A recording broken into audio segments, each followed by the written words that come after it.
Have you ever wondered why in life we keep chasing after desires and forget the true meaning of happiness?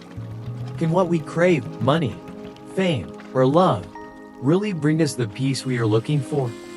And what would happen if one day all of those things disappeared, leaving us to face ourselves? For thousands of years, Buddhist teachings have enlightened people with the answers to these questions. From the soaring snow-capped mountains of the Himalayas to the humble villages of India, the light of Buddha's wisdom has guided millions of people to find themselves, to find true peace and happiness. The story of a young man named Ranak, who was lost in desires, but changed his life thanks to the teachings of Buddha, is not only a profound lesson but also a mirror for us to reflect on our own lives. Let's explore the journey from desire to enlightenment, from darkness to light, and see if we can find the path to true happiness. Now, join me in the story, where the secrets of life, love, and enlightenment will be revealed. Are you ready? The Buddha's teachings emphasize that every action has consequences, and this is not limited to what we see in our present lives. Karma, a core principle of Buddhism, teaches that every action, word, and thought we do leaves its mark on the karmic stream.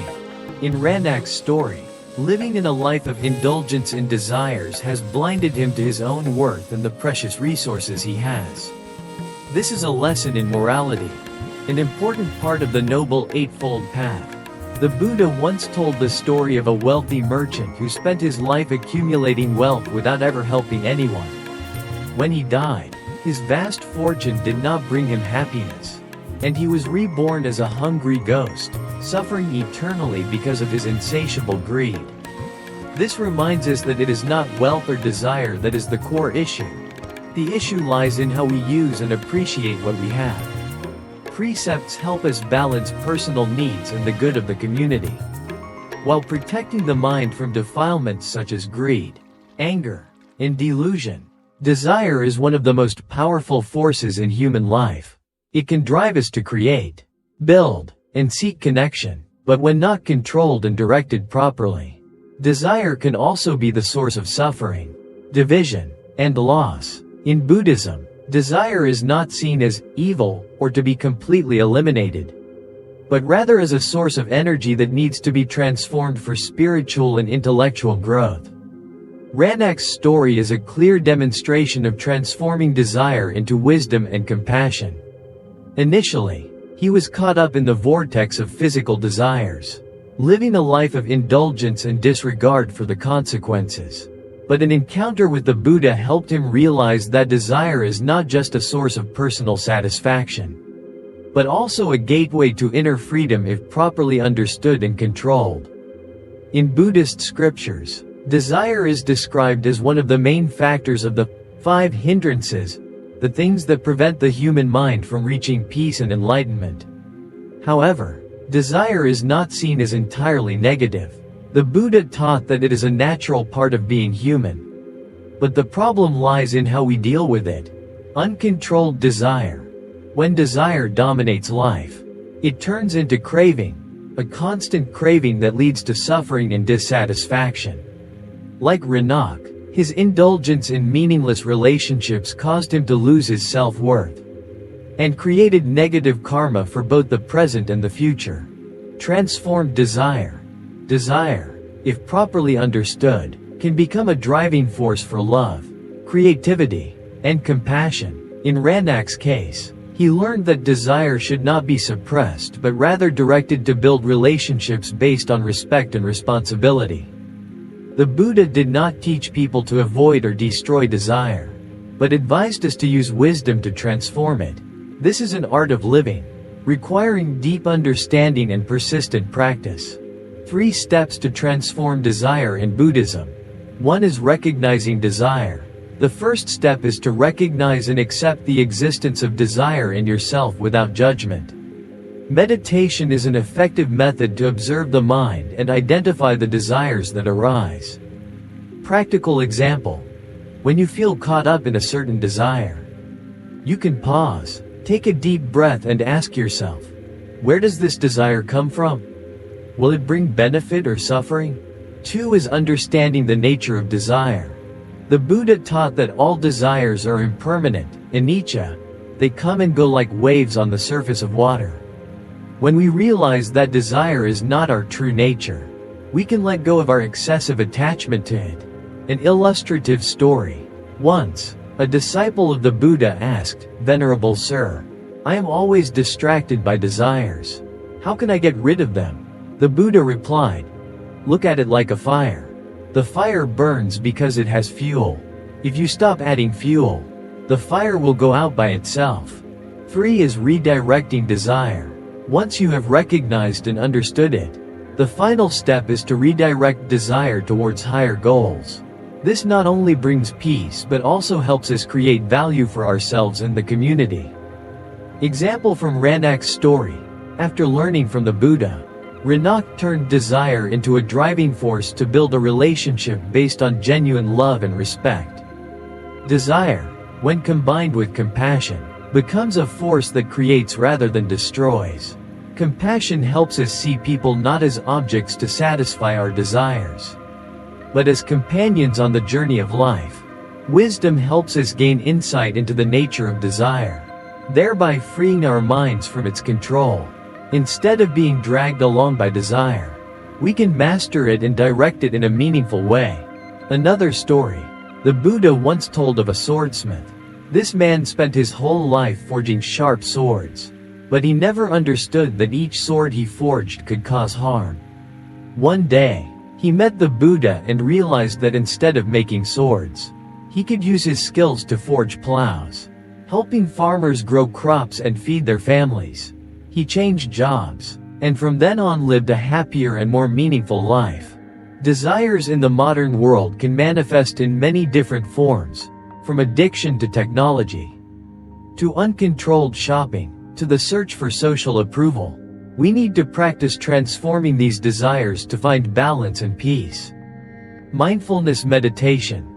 Take time each day to observe your mind. Identify the desires that are controlling you. Slow down.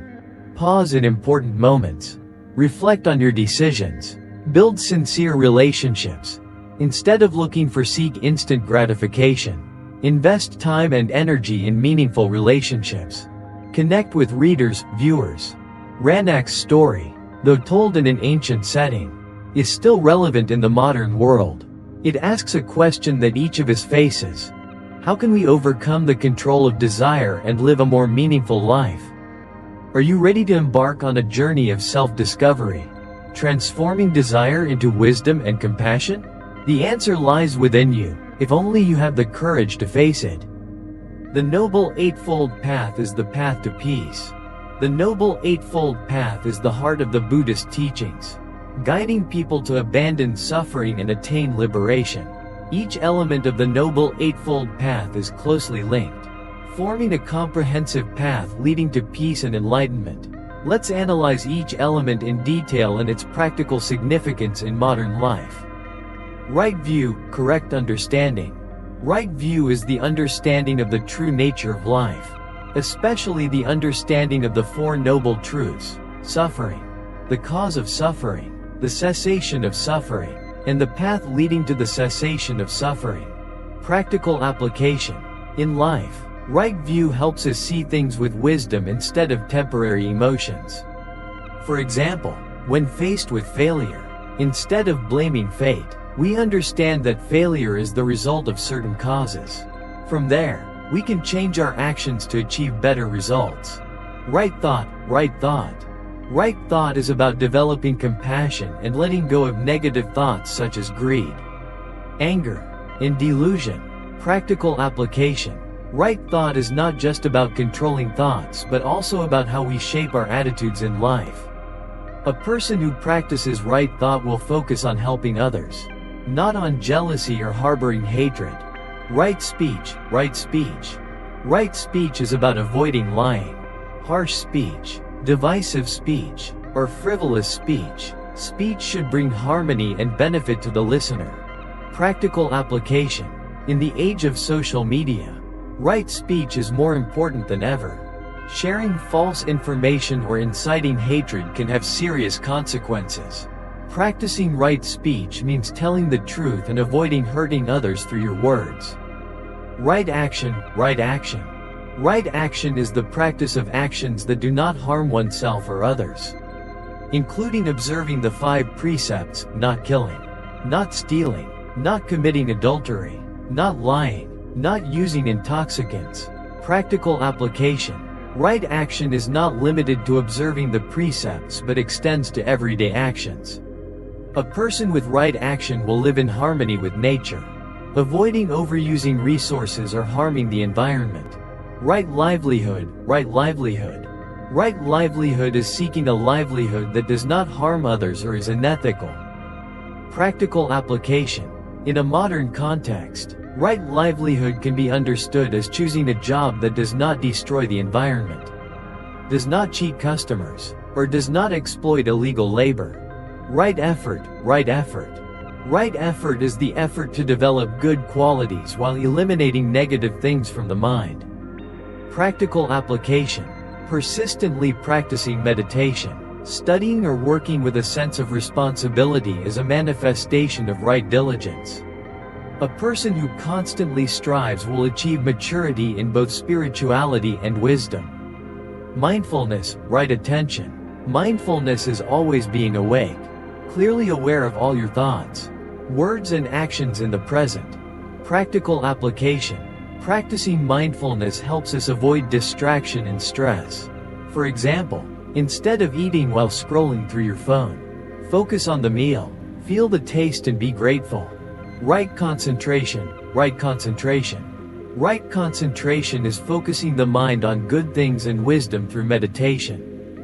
Practical application. Right concentration helps us achieve inner peace and insight. People who meditate regularly will reduce stress and have the ability to handle problems more effectively. The meaning of giving and compassion. One of the biggest lessons Renak learned from the Buddha was the value of living not just for oneself but for others. This relates to the concept of giving, one of the fundamental virtues of a monk. The scriptures tell of a king named Ashoka who transformed from a tyrant into a compassionate king after hearing the Buddha's teachings. He devoted his life to building hospitals, schools and public works, spreading the teachings of compassion and wisdom. In the modern world, we don't necessarily have to do grand things like Ashoka. Even a small act, like helping a stranger, listening to a friend in need, can make a big difference. Ranak's story is not just a personal story, but a symbol of the potential for transformation in all of us. Buddhism reminds us that no matter where you are on your journey, there is always an opportunity to change and become a better version of yourself.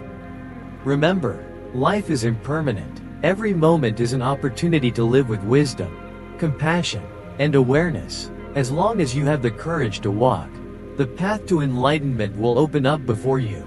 Have you ever felt caught up in your desires and forgotten the true value of life? How can you apply the Noble Eightfold Path to your daily life to find peace and happiness? Are you willing to share the lessons you have learned with others to spread positive values? Please leave your comments in the comment section of this video.